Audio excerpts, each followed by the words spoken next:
1523, les 67 articles ou thèses d'Ulrich Zwingli. 11e article. C'est pourquoi nous voyons que les affirmations des prétendus ecclésiastiques sur leur pouvoir, leur richesse, leur statut, leurs titres et leurs lois sont à l'origine de tout ce non-sens, car ils ne sont pas en accord avec la tête.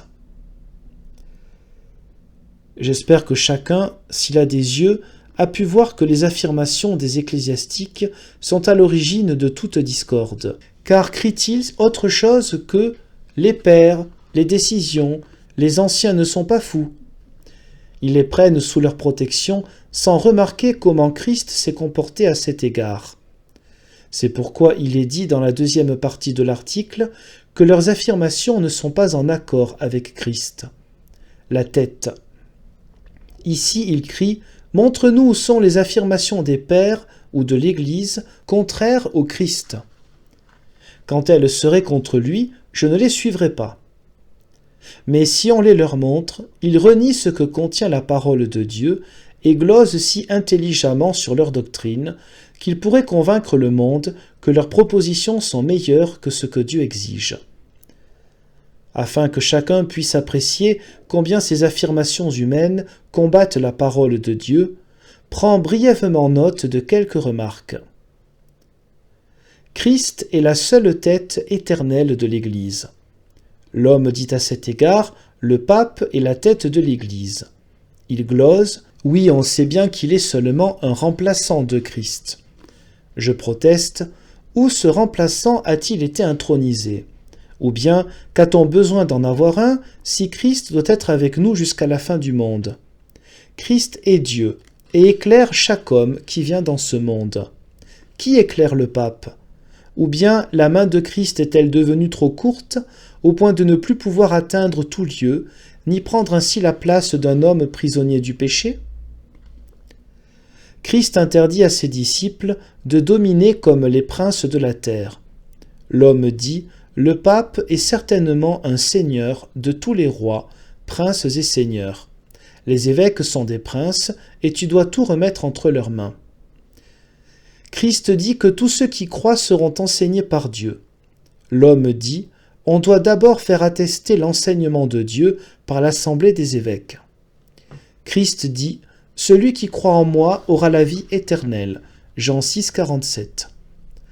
La sagesse humaine ne reprend pas cela à son compte et dit par conséquent « Toutes les bonnes œuvres seraient abandonnées. » On veut donc être plus intelligent que Dieu, comme si Dieu s'était trop hâté d'accorder sa grâce. Christ dit « Il est vain d'honorer Dieu avec des doctrines et des affirmations humaines. » La sagesse humaine ne repose sur rien d'autre que des frocs, des mélopées, des simagrées, des bavardages composés par des humains. Christ a ordonné à ses disciples de prêcher l'Évangile sans sac ni bourse. Matthieu 10, 9. L'homme ne veut pas se mettre à le prêcher si on ne l'a pas payé, et il ne donne rien sans argent, même pas ce que Dieu seul donne. Et aucune religion ou institution n'a jamais amassé autant de richesses et ne les a conservées aussi effrontément que les ecclésiastiques en question. Christ dit « Vous ne devez appeler personne sur la terre votre Père. » Matthieu 23, 9. Mais l'homme s'est doté d'innombrables sectes, bandes et pairs, si bien que leur défense orale et écrite requiert un effort plus grand que la défense de l'honneur et du nom de Dieu, et que le nom de Dieu s'en trouve méprisé et laissé pour compte. J'ai choisi ces 7 attestations parmi une quantité d'exemples afin que les hypocrites ne crient pas éternellement devant les simples humains que leur enseignement et leurs affirmations ne seraient pas différents de l'Évangile.